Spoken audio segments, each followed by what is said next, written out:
Hello guys, the dolls, how are you? Okay, so I want to tell y'all something funny happened today. Don't y'all be laughing because it's not funny. It really isn't funny. Actually, it is. So I went to take care of some business today, right?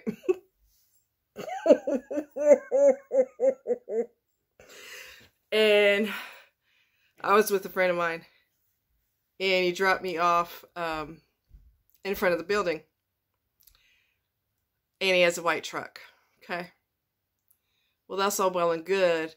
When I jumped out of there, finished, went in, took care of my business, came out, there was a white truck sitting out in the front of the building. And I opened up the door and I'm getting ready to hop in. Well, it wasn't his truck.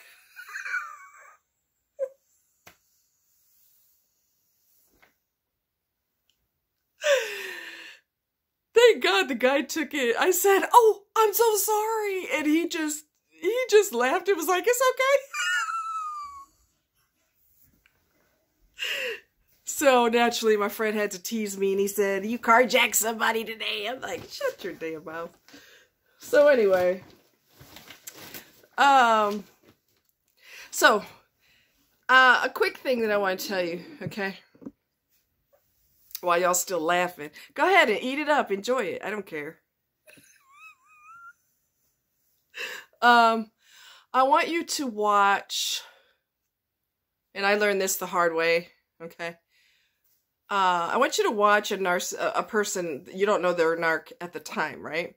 But I want you to, through time, watch how if they court you, if they date you. I realize that's not hip anymore. People would rather bang than, yeah, they would rather just bang people instead of taking them out. But for those of us who are old school, 1800s mentality, and you like to be courted and dated like the proper lady that you are, I want you to watch a person really carefully, because if you're dealing with someone who is a narcissist, for example, their money is more important than you will, well, in their mind, they're more important than you will ever be, regardless of the bullshit they tell you and how they love you. And anybody can say that. That don't mean a hill of beans unless it's backed up with action. So just let that go one ear and out the other. But watch and see if they court you over a period of time. If there's a time limit on them courting you and they conveniently don't take you out anymore, and they don't mention, "Hey, let's, I'd like to take you out Friday." When the high wears off, like I said, the new car smell wears off, they lose interest in you. So they stop putting the effort in. They're already getting the benefits of a relationship without putting the effort in. So they're going to put the effort in initially, and they're going to court you, and they're going to date you, and they're going to take you here and take you there, and this, that, and the other. See if they're consistent, not just with the money, but with their behavior, period. See if they stay consistent. If they don't stay consistent, that is something you need to keep a close eye on. And you will see, if somebody is real cheap with money, you will see that. You will see signs and symptoms of that. That's something they can't hide. They can hide it initially because they're bouncing you here, there, and everywhere. Let's go here, let's go there. But if they're a narc and their money is their real woman, they will stop taking you out. They will stop taking you out. And they'd rather hang at the house and lay on their ass or sit on their ass and do absolutely nothing. Even when it's a gorgeous day out. They don't want to. And not everything requires a lot of money. Okay? But if somebody's chintzy with their money, they're really tight with it, that's a turnoff to me. That's disgusting. That tells me that you care a whole lot more about that than you do about courting somebody and having her be your partner. It's just, there's just no excuse for that kind of behavior. So you might need to, I would reevaluate if you want to stay with this person. Okay? I've seen behavior that was so disgusting because the individual was trying to save money, okay? When this person's family member died, their behavior was so gross. The family member died. This person and another person were the ones, the decision makers in regards to everything, okay? One more so than the other. And family wanted to, you know, come from out of town to see this person one more time since they passed away. He didn't want to have a funeral, and he didn't want to have a wake because it was cheaper. Listen, it was cheaper to go ahead and, you know, oh, what is it called? And, you know, my brain goes blank. Anyway, you know what I'm talking about. Put you in the incinerator. Whatever the hell the word is, because it's my brain's not working right now. Welcome to Fibro Land. Yay, yay, yay. Your brain says, yeah, I'm taking a break right now. So, this person didn't really give a damn about family members, you know, what their wishes were. They want to see her one more time. They don't want to say goodbye to an urn. Okay? They don't want to do that. But all he cared about was saving money. That's disgusting. I want you to watch someone's pocket real close, because that's an indicator of what kind of person you're dealing with. Watch their pocket. Because if they're real chintzy on their pocket,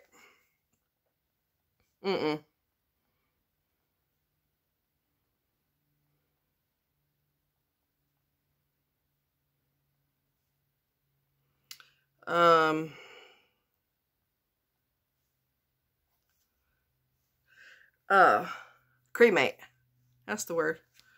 Shit, my brain went way left. This person didn't care if family wanted to come from out of town to say their final goodbyes. In fact, he argued with the other family member, argued and said, well, you know, we just need to go ahead and do it. And I was just appalled. And yes, this person's a narcissist. So there you go. There you have it. There's your explanation. They would rather cremate the person because it's not about sentimental, getting a chance to say goodbye to the person. No. It's all about the almighty dollar. If somebody, and this doesn't just pertain to money, this pertains to anything. If somebody has something that's a bigger priority than you, their car, their job, their wallet, anything that takes a bigger priority than you, you need to reevaluate that situation. In addition to watch how they treat you, watch if they leave you in a dangerous situation, like I told you before. If you get burned by the, not burned, if you get stung by the bees and you have a super high allergic reaction and you got stung by a bee, and you need an EpiPen or something like that, somebody needs to give you, a dose of epinephrine, that person's going to be like, well, I don't know what to tell you. And they'll sit there and read a book while your throat's closing up, whelps are breaking out in your skin, and you're losing the ability to breathe. They'll probably sit there and read a book. So you don't want to help that person destroy you. And if you're with someone who doesn't give a damn about taking you out, they don't give a damn about what happens after you die, which of course it don't matter, you're already gone. But if you look at how they treat other people, look at their mentality, look at if they're tight with their money or not, and they're going to lie and say they're not, but I don't give a flying rat's ass what they say. Killers also say they didn't do it while their DNA is all up and down the crime scene. So I don't really give a rat's ass what you say with your lying ass mouth. All right? All I care about is evidence, and actions are evidence. If this person has higher priorities than you, it's time for you to reevaluate and get the hell up out of there. And I'm going to tell you something else. I know a lot of people think that if you are hooked into somebody who abused you or whatever, they call it a trauma bond. It can be a trauma bond if you're still involved with this person. You can't leave because you got your past has a lot to do with it. What you went through in the past, having PTSD has something to do with it. The chemicals in your body, like we talked about the other day, oxytocin and dopamine being released in your brain, leading you to believe that you're higher than a kite with this person, when in reality, your hormones are playing games on you. So if you can't leave this person, and they've proven that they're a total, complete loser, You might be trauma bonded to an extent. However, when you break away from this person and you have time to think and you're no longer connected to them and you're no longer intimate with them and you don't have those chemicals bouncing through your body anymore, giving you that sense of high, which makes you believe that you're connected and bonded to this person when your body is playing games with you. Okay? If you have time to think on your own and you're on your own for however long the period is, and then the person, you allow them to talk you back in, I don't think you're trauma bonded. I think you're making a choice now because you saw what they put you through. You went through it.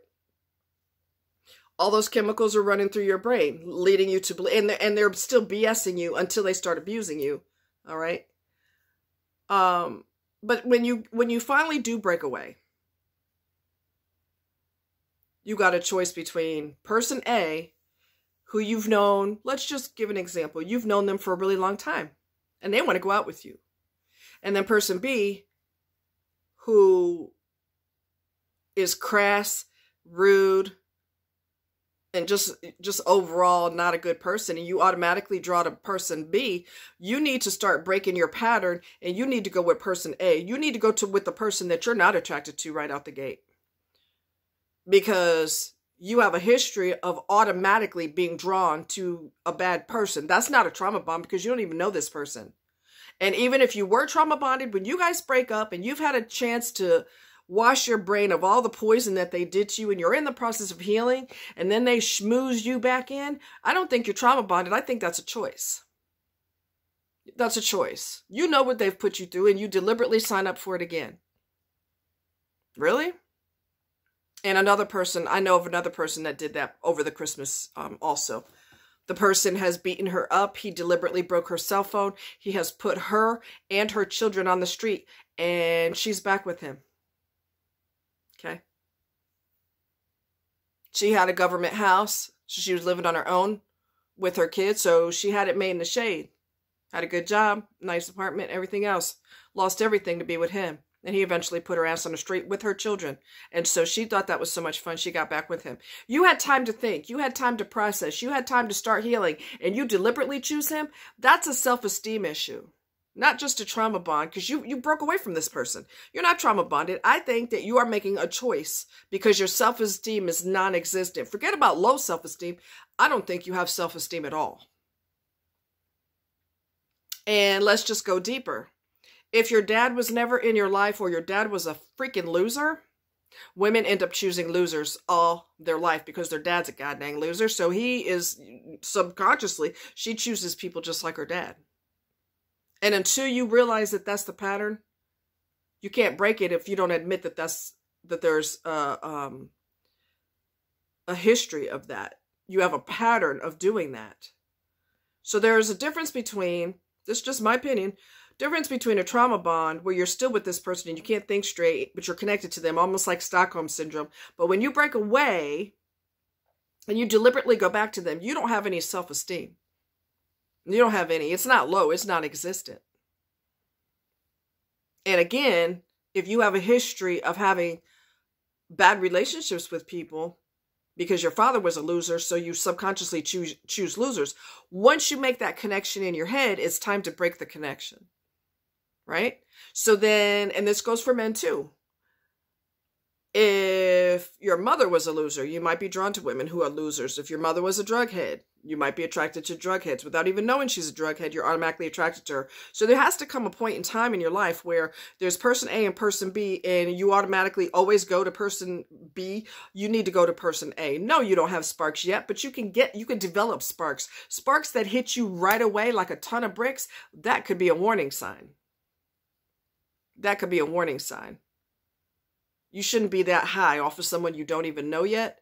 So you might be connected to somebody who has a history of people that are in your family or something, because you end up going out with people that are just like people that you grew up with in your childhood. People that you grew up with, you've experienced abuse from them, neglect, abandonment. You end up with people identical to that until you decide to break the pattern.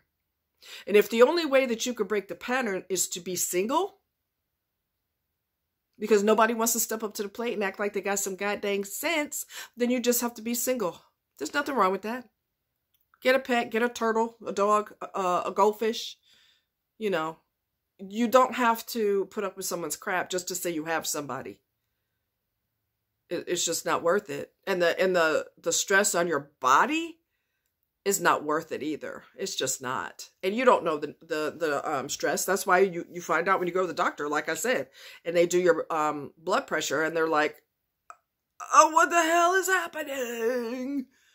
If your blood pressure goes too high, you can have a heart attack or a stroke.